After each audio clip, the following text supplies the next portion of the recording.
Dr. Eleanor Wright's weathered hands trembled as she read the certified letter for the third time, the morning sun casting long shadows across her prized butterfly milkweed.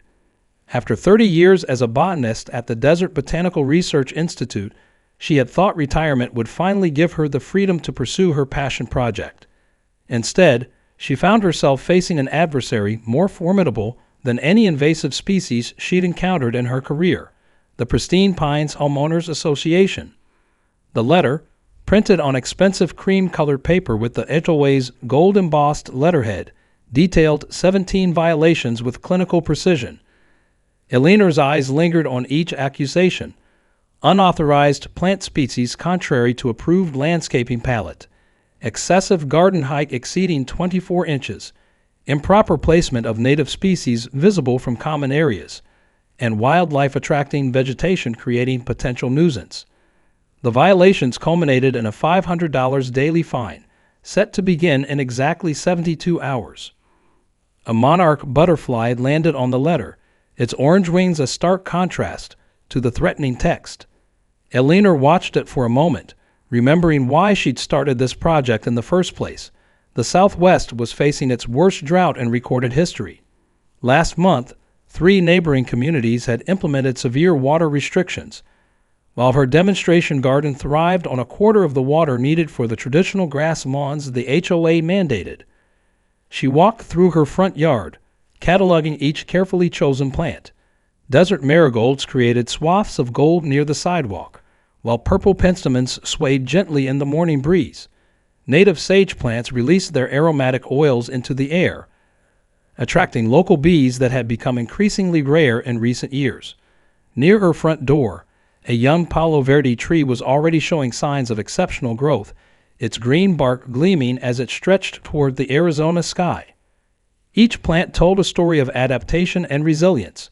The white desert zinnia, nearly extinct in the wild, had taken 3 years of careful propagation before she successfully established it here. The chocolate flower, whose dawn blooms filled the air with their distinctive cocoa scent, had been grown from seeds collected during her last research expedition before retirement. Her neighbor, Ted Martinez, walked by with his Yorkshire Terrier, Pip. He slowed down, eyeing the letter in her hand. "Everything okay, Dr. Wright?" he asked, genuine concern in his voice. Eleanor had helped him save his prized tomato plants last summer when they'd been struck by blight.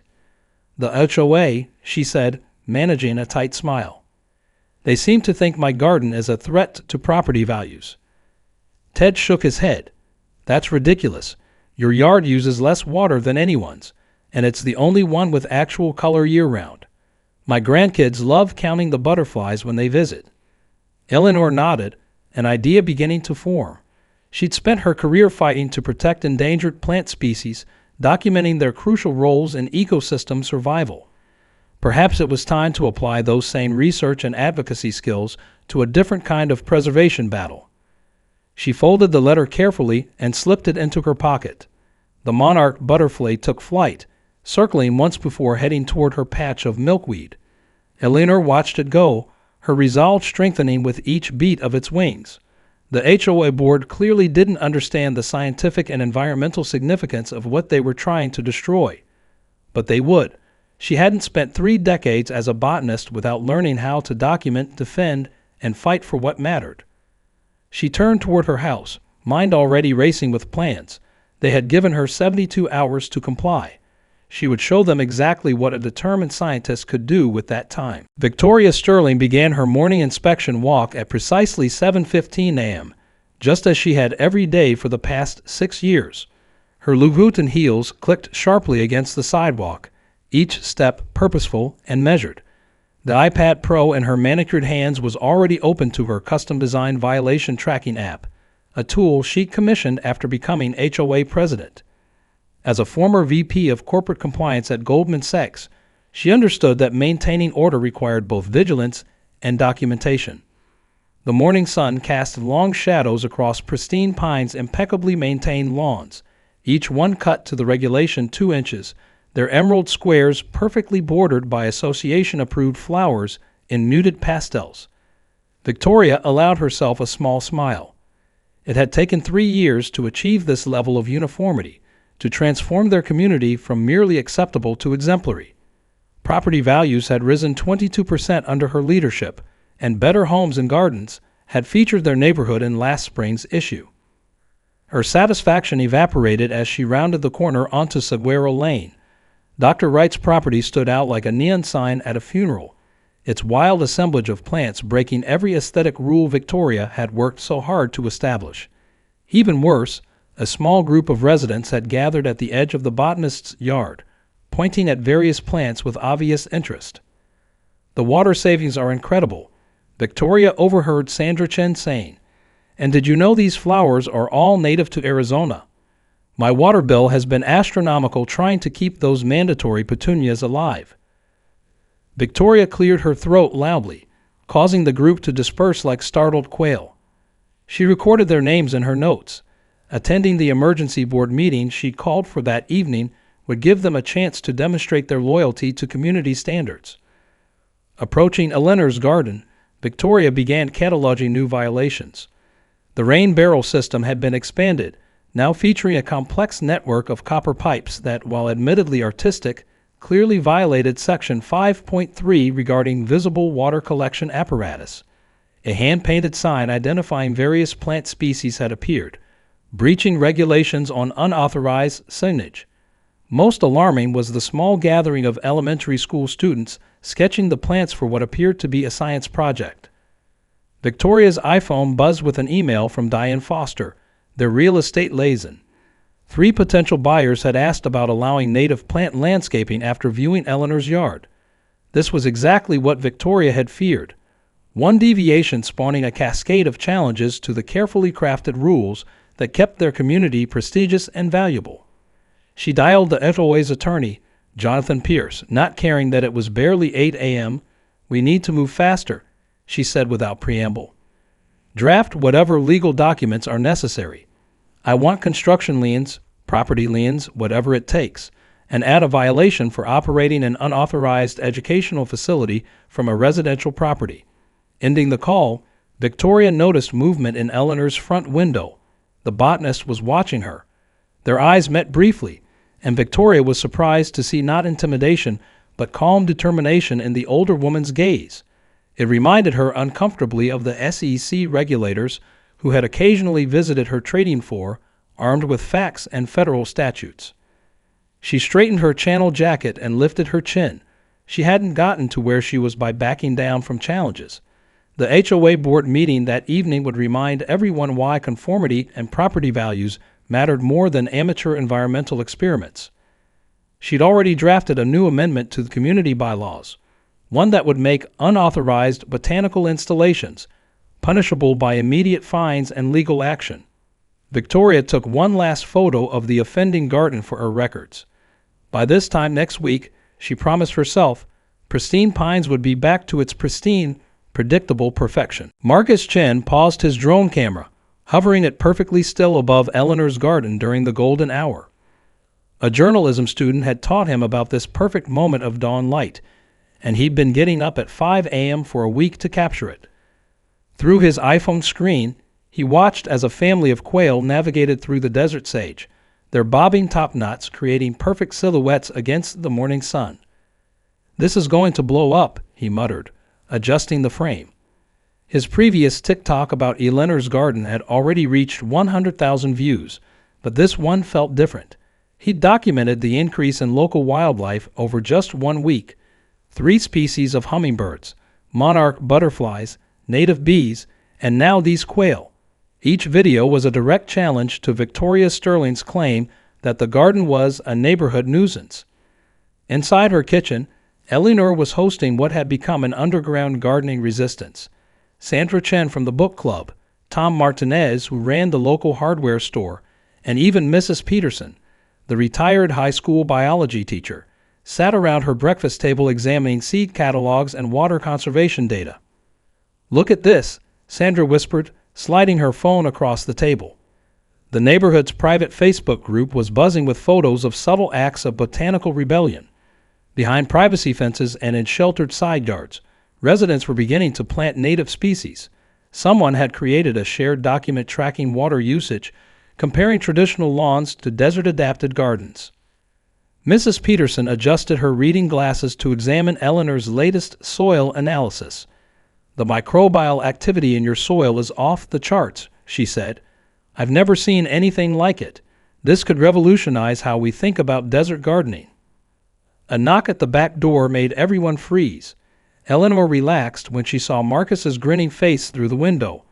He burst in, practically vibrating with excitement. "Dr. Wright, you've got to see this." He pulled up his latest TikTok draft. "I interviewed Dr. Rodriguez from the university's environmental science department. He says your garden could be a model for sustainable urban landscaping across the entire Southwest." The video was professionally edited, intercutting drone footage of Eleanor's garden with graphics showing water conservation statistics and climate change projections. The comments section of his previous videos was filled with people asking for plant identification and gardening tips. "There's more," Tom added, unfolding architectural plans on the table. "I've been talking with other hardware store owners in the region. We're creating a network to source native plants and water-efficient irrigation systems. People are tired of watching their money run down the drain maintaining these artificial lawns." Eleanor was about to respond when her phone buzzed. It was an anonymous email from someone claiming to be on the HOA board. "Sterling is planning something big. She's hired a landscaping company to assess your property. Be careful." The room fell silent as she read the message aloud. Sandra reached into her purse and pulled out a thick envelope. "We thought this might happen. Inside is $5,000 we've collected from supporters in the neighborhood. It's for your legal defense fund." Mrs. Peterson stood up, her usual gentle demeanor replaced with steel. "I taught Victoria Sterling's daughter in AP Biology. That girl got a perfect score on her climate change project. Maybe it's time I paid my former student a visit, remind her about the scientific method and evidence-based decision-making." Marcus's drone alert buzzed. Victoria Sterling was starting her morning inspection walk. The group quickly gathered their materials, slipping out through the back gate like resistance fighters. Eleanor watched them go, touched by their support but worried about escalating the conflict. Her garden had become more than just a demonstration project. It was now a symbol of something larger, a battle between sustainable progress and rigid tradition. As she collected the coffee cups, she noticed something new on her refrigerator, a child's drawing of her garden, butterflies dancing above colorful flowers. At the bottom was a note: "Thank you for saving the butterflies. Love, Emma, age 7. Eleanor smiled, knowing that no HOA regulation could measure the true value of what she was fighting for. Dr. Eleanor Wright's dining room had transformed into a war room.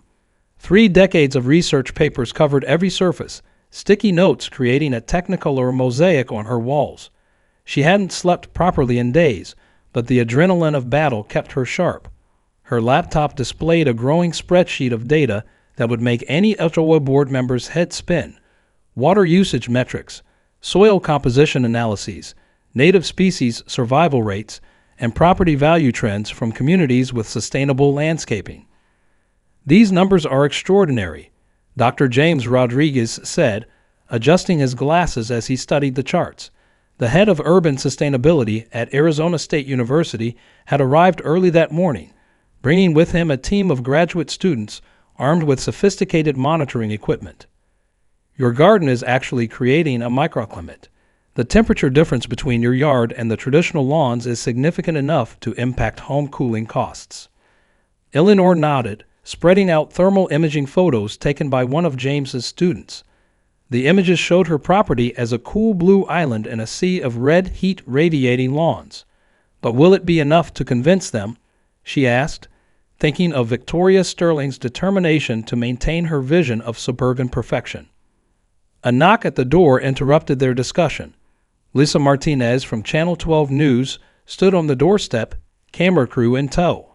"Dr. Wright, we received an interesting tip about your garden and its impact on local water conservation efforts. Would you be willing to give us a tour?"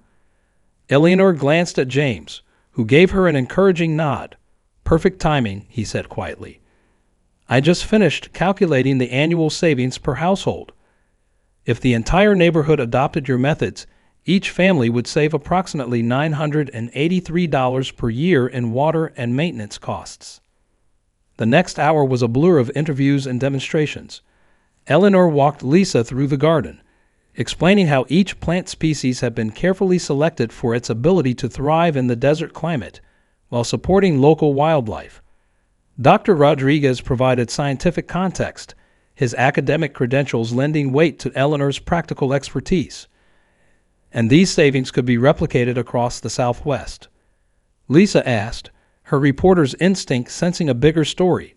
Absolutely, James replied. In fact, we've already begun a peer-reviewed study comparing Dr. Reich's garden to traditional landscaping methods. The preliminary results suggest that if similar gardens were implemented across Phoenix, the city could reduce its water consumption by up to 60% during summer months. The story aired on the evening news just as Victoria Sterling was calling the HOA board to order. Eleanor watched the broadcast from her study, heart pounding as the camera panned across her beloved plants. The reporter's voice was clear and compelling. In an era of unprecedented drought, one local resident is challenging traditional landscaping practices with an innovative solution, but instead of support, she's facing fines and legal threats from her homeowners association. Her phone began buzzing with notifications. The story had been picked up by national news outlets. Environmental groups were sharing it on social media. Local politicians were tweeting about innovation in desert conservation. Even the state water authority issued a statement praising her garden's design. But it was the email from the university's legal clinic that made Eleanor smile. Dear Dr. Wright, it read, "We believe your case represents a significant precedent for environmental rights and property law. Our team would be honored to represent you pro bono in any legal proceedings against the HOA." She printed the email, adding it to her growing arsenal of documentation. Victoria Sterling might have her rules and regulations, but Eleanor had science on her side.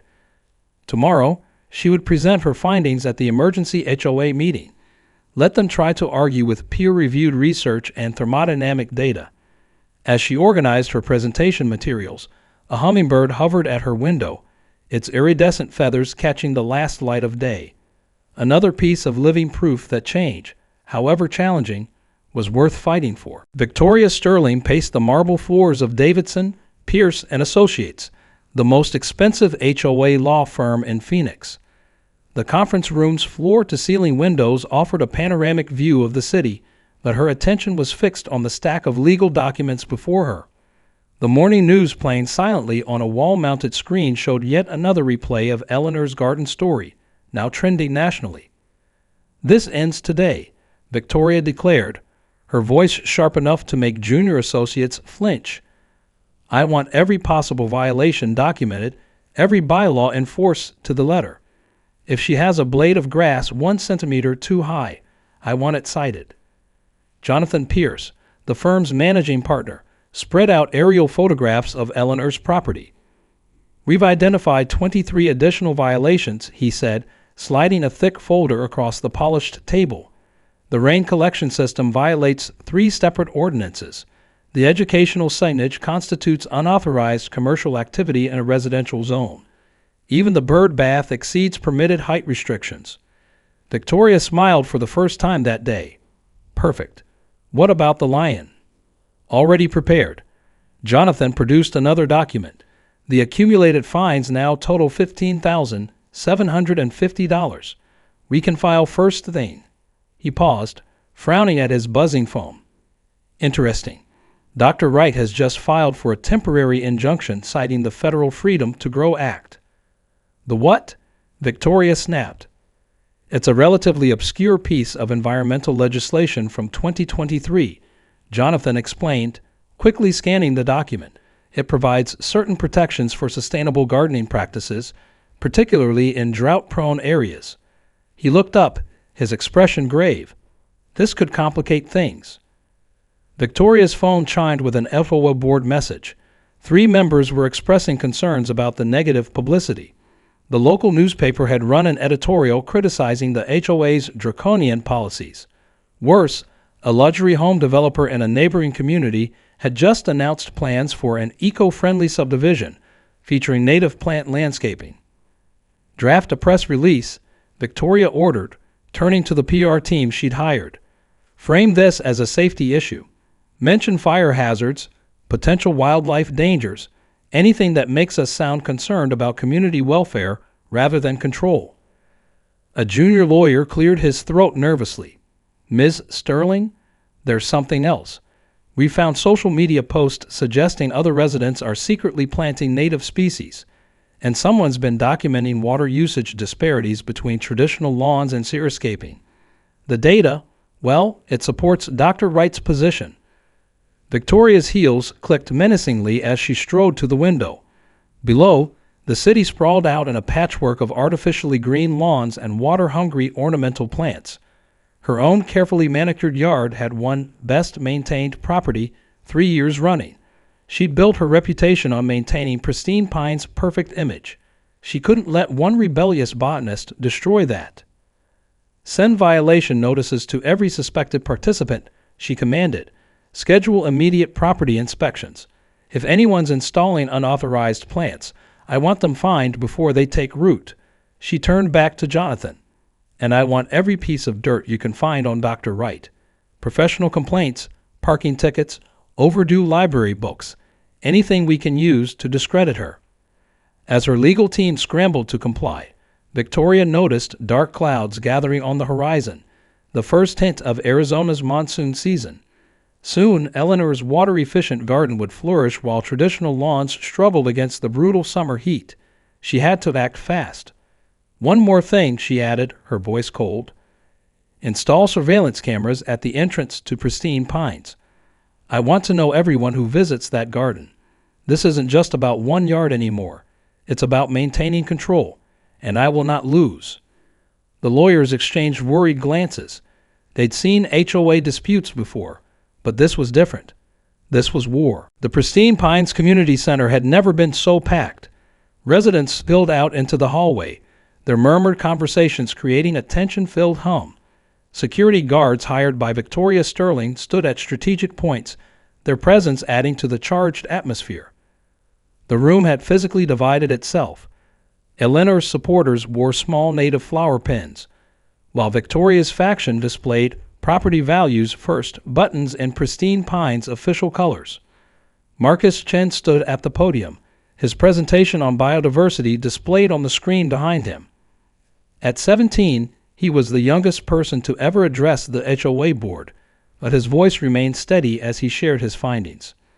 In just 1 month, we've documented a 200% increase in beneficial insect species, he explained, clicking through professionally designed slides. The native plant garden has become a crucial waypoint for monarch butterflies during their migration. This isn't a science fair, interrupted Harold Matthews from the third row, his face red with anger. My grandchildren can't play in their yard anymore because of all the bees. Who's liable if someone gets stung? Dr. Rodriguez, sitting in the front row, stood up. Actually, native bees are significantly less aggressive than European honey bees. They're essential pollinators for local agriculture, and their presence indicates a healthy ecosystem. The room erupted in overlapping arguments. My water bill dropped 40% after I secretly planted desert marigolds. Someone shouted from the back. You did what? Victoria's voice cut through the chaos. She made a note on her iPad, her fingers striking the screen with barely contained fury. Margaret Chen, Marcus's mother, stood up slowly. As a real estate agent, her opinion carried weight. I've been selling homes in Phoenix for 20 years, she began, her voice quiet but firm. The market is changing. Young families are specifically requesting native landscaping. Last week, I lost a $1.2 million sale because our HOA wouldn't allow drought-resistant plants.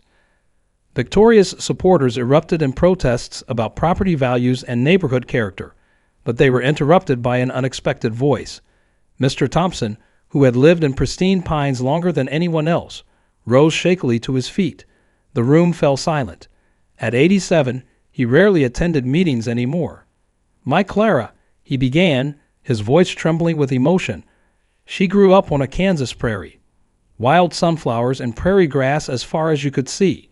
He paused, dabbing at his eyes. Before she passed last year, she would sit at our window for hours, staring at that perfect green lawn we're required to maintain. It's not natural, she'd say.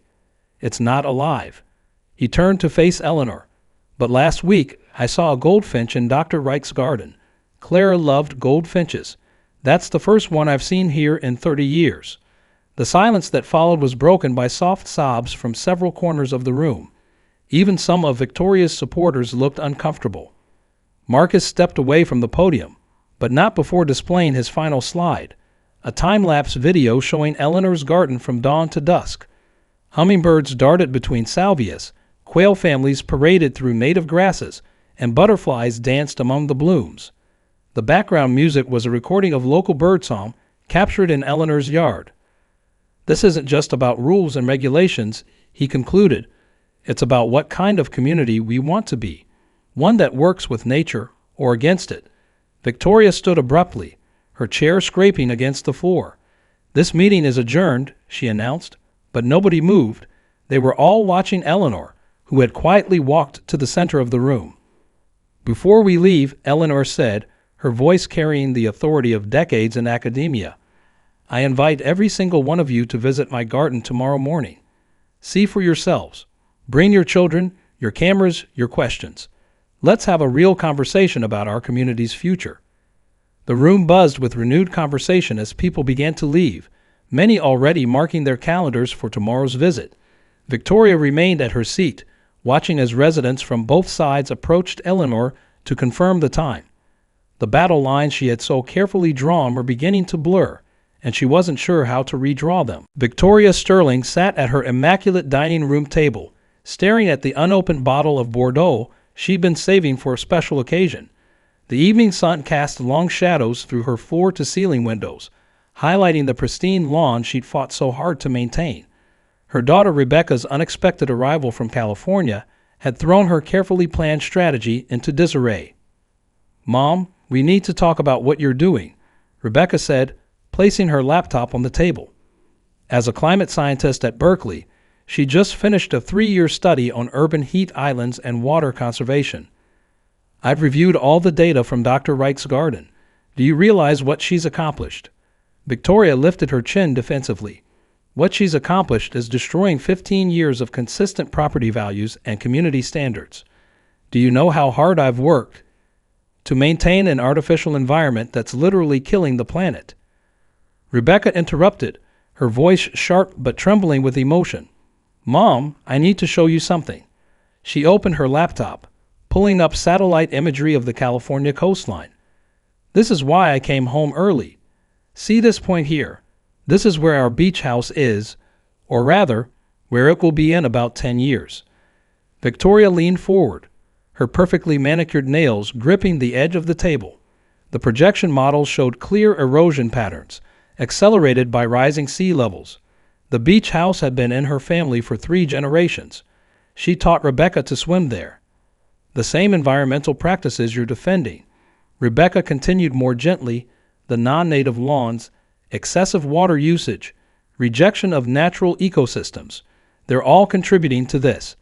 And it's not just our beach house. Phoenix's water supply is reaching critical levels." Victoria's phone buzzed with another email from her lawyers. They were preparing to file additional liens against properties suspected of harboring native plants. The words blurred as she looked at the screen, her daughter's data still burning in her mind. "You remember Mrs. Peterson?" Rebecca asked suddenly. "My old biology teacher. She gave me an A+ on my climate change project senior year. That project was what inspired me to become a scientist." She paused, meeting her mother's eyes. "She lives 3 doors down from Dr. Wright now. Did you know she's been documenting the changes in local bird populations since the native garden was planted?" Victoria pushed back from the table, walking to her window. Her automated sprinkler system was running right on schedule, spraying precious water onto grass that had no business growing in a desert. For the first time, she noticed how artificial it all looked compared to the subtle, living beauty of Eleanor's garden visible at the end of the street. "I had a meeting with the city planning department today," Rebecca added quietly. They're considering using Dr. Wright's garden as a model for new water conservation guidelines. Mom, you could be part of this solution. Your influence in the HOA could help transform Phoenix into a leader in sustainable urban development. Victoria's phone buzzed again. Another complaint about Eleanor's garden. But this time, she saw it through different eyes. The unauthorized plant species were native plants that had evolved over thousands of years to thrive in this climate. The excessive garden height provided crucial shade and cooling. The wildlife nuisance was actually the return of native species to their natural habitat. She thought of Mr. Thompson's tears when he spoke of his late wife, of Marcus Chen's passionate presentation, of the growing support among residents for a more sustainable future. Most of all, she thought of her daughter, fighting to save their beloved beach house from a crisis Victoria had refused to acknowledge. Picking up her phone, she began to compose a new email. It was addressed to Eleanor Wright, with a subject line that read, "We need to talk about the future of pristine pines." 1 year later, Eleanor Wright stood in her garden, watching as a group of elementary school students carefully planted desert sunflower seedlings along the newly established Butterfly Highway, a corridor of native plants that now connected several yards throughout pristine pines. The morning air was alive with the gentle humming of bees and the cheerful chatter of children learning about ecosystem preservation. "Careful with those roots," Victoria Sterling called out, adjusting her wide-brimmed gardening hat. The former HOA president had traded her designer suits for practical gardening wear, though she still managed to make even cargo pants look elegant. "Remember what Dr. Wright taught us about establishing native plants?" Eleanor smiled, remembering the day Victoria had first approached her with a proposal for collaboration. It hadn't been easy.